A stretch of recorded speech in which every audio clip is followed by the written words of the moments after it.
हरियाणा के मेरे भाई और बहनों, विकसित भारत बनाने के लिए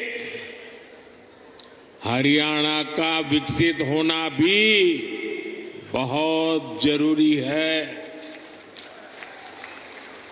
और हरियाणा तभी विकसित होगा जब यहां आधुनिक सड़कें बनेगी। हरियाणा तभी विकसित होगा जब यहां रेलवे का आधुनिक नेटवर्क होगा। हरियाणा तभी विकसित होगा जब यहां बड़े और अच्छे अस्पताल होंगे। थोड़ी देर पहले ही मुझे ऐसे अनेक कामों से जुड़ी लगभग 10,000 करोड़ रुपए की परियोजनाएं हरियाणा को सौंपने का अवसर मिला है। इसमें रेवाड़ी एम्स है, गुरुग्राम मेट्रो है, कई रेल लाइन है, नई ट्रेन है। इनमें ज्योति सरमय कृष्ण सर्किट योजना से बना एक आधुनिक और भव्य म्यूजियम भी है। और प्रभु राम के आशीर्वाद ऐसे हैं कि आजकल मुझे हर स्थान पर ऐसे पवित्र कामों से जुड़ने का अवसर मिल जाता है।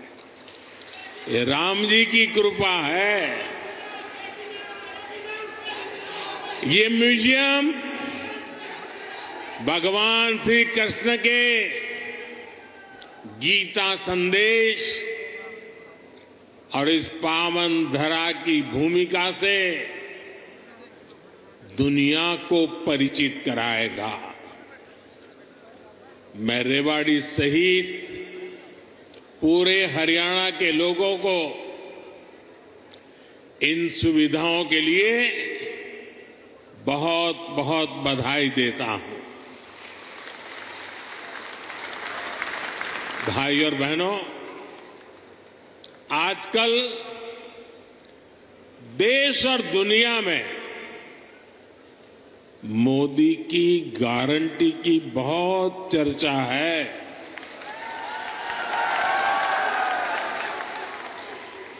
और रेवाड़ी तो मोदी की गारंटी का सबसे पहला गवाह है।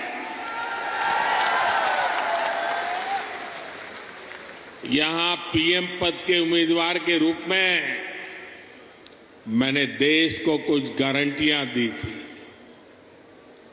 देश की इच्छा थी कि दुनिया में भारत की साख बढ़े।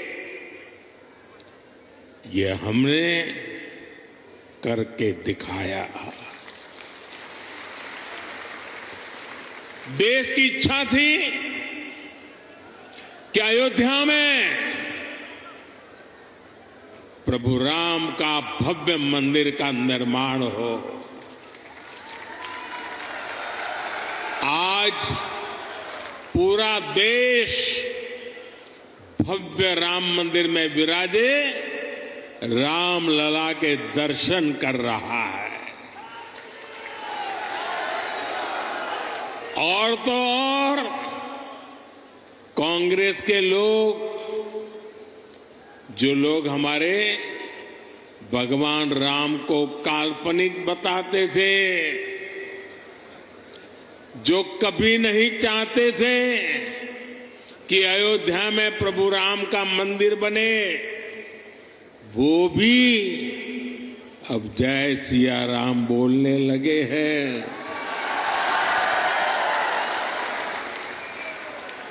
साथियों, कांग्रेस ने दशकों तक जम्मू कश्मीर से आर्टिकल 370 हटाने पर रोड़े अटकाए थे। मैंने आपको गारंटी दी थी कि जम्मू कश्मीर से आर्टिकल 370 हटाकर रहूंगा। आज कांग्रेस की लाख कोशिश के बावजूद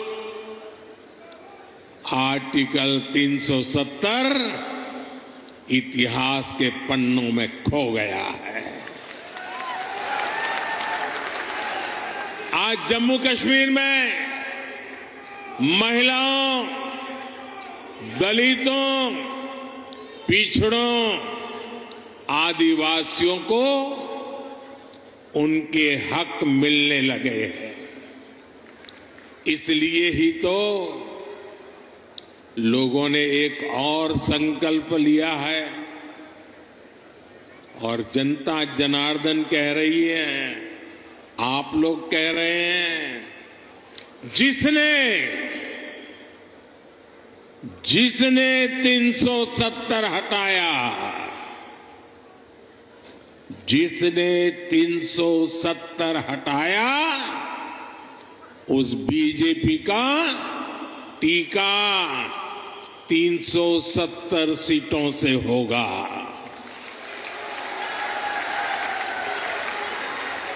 बीजेपी के 370 ही पहुंचाएंगे एनडीए को 400 पार। साथियों, यही रेवाड़ी में मैंने पूर्व सैनिकों को 1 रैंक 1 पेंशन लागू करने की गारंटी दी थी। कांग्रेस वाले सिर्फ 500 करोड़ रुपए दिखाकर 1 रैंक 1 पेंशन लागू करने का झूठ बोलते थे। रेवाड़ी की वीर धरा से लिया गया वो संकल्प मैंने आपके आशीर्वाद से पूरा किया। अभी तक ओआरओपी के तहत 1 रैंक 1 पेंशन के तहत पूर्व सैनिकों को करीब करीब 1 लाख करोड़ रुपए मिल चुके हैं और इसके बड़े लाभार्थी हरियाणा के भी पूर्व सैनिक रहे हैं। सिर्फ रेवाड़ी के ही सैनिक परिवारों की बात करूं तो उन्हें ओआरओपी से 600 करोड़ रुपए से ज्यादा मिले हैं। आप मुझे बताइए, जितना पैसा रेवाड़ी के सैनिक परिवारों को मिल रहा है, उससे भी कम कांग्रेस ने पूरे देश के पूर्व सैनिकों के लिए बजट में रखा था, सिर्फ 500 करोड़। ऐसे झूठ और धोखेबाजी के कारण ही कांग्रेस को देश ने नकार दिया है। साथियों, मैंने रेवाड़ी वासियों को, हरियाणा के परिजनों को यहां एम्स बनाने की भी गारंटी दी थी।